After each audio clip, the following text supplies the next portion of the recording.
ఇవాళ కర్ణాటక ఏం రాసింది? 423 టీఎంసీలు మళ్ళీ ఇస్తున్నావు, నేను మీద 112 ఆపుకుంటా అంటుంది. మహారాష్ట్ర ఏమంటుంది?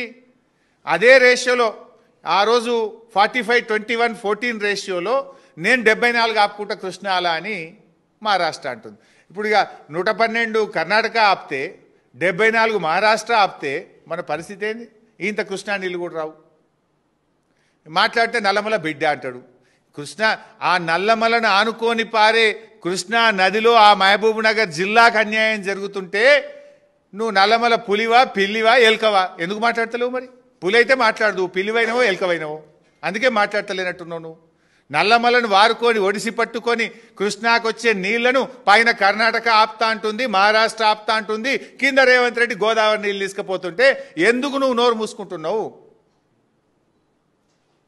ప్రభుత్వం అప్రూవల్ చేసిన పోలవరం రైట్ కెనాల్ కెపాసిటీ ఎంత? 11,500. కేంద్ర ప్రభుత్వం టెండర్లో ఆ రోజు నేషనల్ ప్రాజెక్ట్గా గుర్తించినప్పుడు పోలవరం రైట్ మెయిన్ కెనాల్ యొక్క కెపాసిటీ 11,500 క్యూసెక్కులు. ఇవాళ వీళ్ళు ఎంత పెట్టింది? ఇలా 23,000 క్యూసెక్కులు, 18,000 ప్లస్ 5,000, 23,000 పెట్టినారు. అంటే ఎగ్జాక్ట్లీ డబుల్. 11,500కు డబుల్ కెపాసిటీతో కెనాల్ దవుతారు. పోలవరం రైట్ మెయిన్ కెనాల్ ఎట్లా దవుతారు? రోజు 2 టీఎంసీలు, మోర్ దాన్ 2, 11,000 ప్లస్ 11,000 22,000 ఉండాలి. 23,000 తీసుకుపోతున్నారు. నేనేమంటున్నా అంటే Polavaram is a national project. National project approve అయినప్పుడు 11,500 క్యూసెక్లకే అప్రూవల్ అయింది. మరి ఇలా 23,000 క్యూసెక్లతో కుడి కాలువ దవుతుంటే దీన్ని ఆపాల్సిన బాధ్యత బీజేపీ ప్రభుత్వానికి లేదా? మరి 23,000 క్యూసెక్కులతో దవ్వుతే నేషనల్ ప్రాజెక్ట్ కింద డబ్బులు ఎట్లా చెల్లిస్తున్నారు? గతంలో 11,500ని 18,000 చేస్తే ఆనాటి బీఆర్ఎస్ ప్రభుత్వం అబ్జెక్షన్ చెప్పింది. అబ్జెక్షన్ చెప్తే పేమెంట్లు ఆగినాయి, కేంద్ర ప్రభుత్వం డబ్బులు ఆపింది.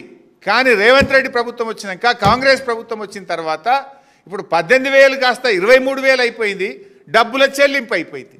అంటే ఈ ప్రభుత్వం పరోక్షంగా సహకరిస్తుందా, భయపడుతుందా, వాటాల కోసం పెదవులు మూసుకుందా? ఏ రకంగా 23,000 క్యూసెక్కులు తవ్వుతున్నారు? తవ్విన ఆంధ్రప్రదేశ్ది తప్పైతే దానికి సహకరించి బిల్లులు చెల్లించిన బీజేపీ ప్రభుత్వాన్ని కూడా తప్పే కదా. అంటే బీజేపీ ఇటు ఆంధ్రప్రదేశ్ ఇద్దరు కలిసి ఎవరు గొంతు నొక్కుతున్నారు? తెలంగాణ గొంతు విసుకుతున్నారు.